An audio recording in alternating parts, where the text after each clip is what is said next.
Okay, I do exterminating that no other companies want to do. Whenever they have an aggravating problem, they say, call this guy. He does anything.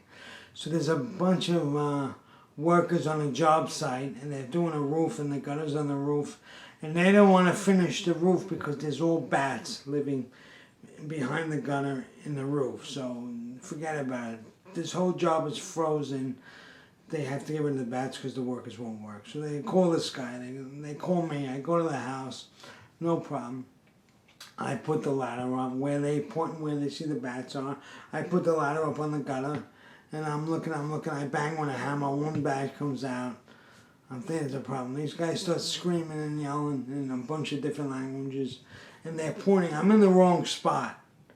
So I move the ladder, I come down, I move the ladder over, I go back up there. I think these guys are holding the ladder.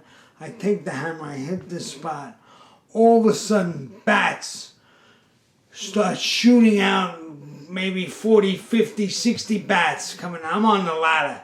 They're hitting me in the face. They're sticking to my neck. They're sticking to my arm. They're flying past my head. I'm swatting in the air like, forget about it, trying not to get hit in the face, and forget it. They just keep coming out. Gotta be 40, 50, 60 bats. I don't even know, but they're coming out. Now, they stopped coming out. I have one stuck on my neck, one stuck on my arm, and one stuck on my leg. Meanwhile, I'm not knowing this because I'm just traumatized by the bats coming out of the hole. So I'm coming down the ladder, and the guys are screaming at me, laughing hysterical that the bats are stuck to me. So I got bat bite marks on my neck, bat bite marks on my arm. I got them stuck to my leg. I come down and I go back up, I bang it again, nothing else is coming out, so they close the hole. I get paid my check, I go home, and I'm like, man, that was a crazy day. And I'm thinking to myself, forget about it. I'm traumatized. The bat bites, I got like green pus ooze coming out of my arm. No problem, I'm lying on, I wipe it off, I go home. So my girlfriend, I go home, and she's like, boy, you look terrible. What happened to you today?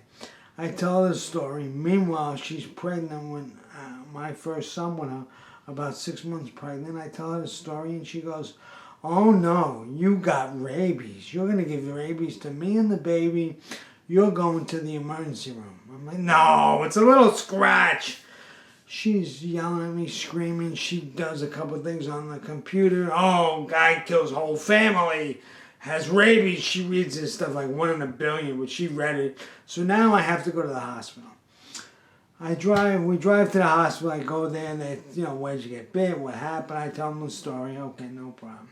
Well, we have to get rabies shots. Well, apparently the rabies venom, they only have at certain hospitals, and the hospital I went to didn't have it. So you got to wait there 2-3 hours for them to ship it there.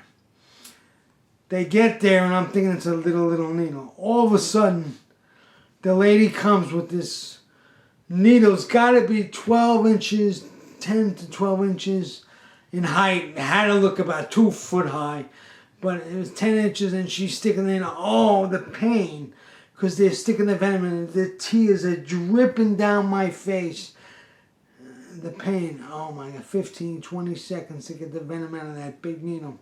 Then they have to do it to every bite. Oh, forget it. I'm not crying, but the tears are just dripping down my face. So she's done. And I'm thinking I'm done. I'm like, boy, that's a relief. She says, no, hon, you have to come twice a week for 6 weeks. Oh, my God, you got to be kidding me. Forget about it. So that was the craziest bat story. That's why now I go to bat jobs, I tell people $400, $500, $600, and I say, you know what, guy, if you don't want me to do it, you do it, and you go get the rabies shots, and I leave.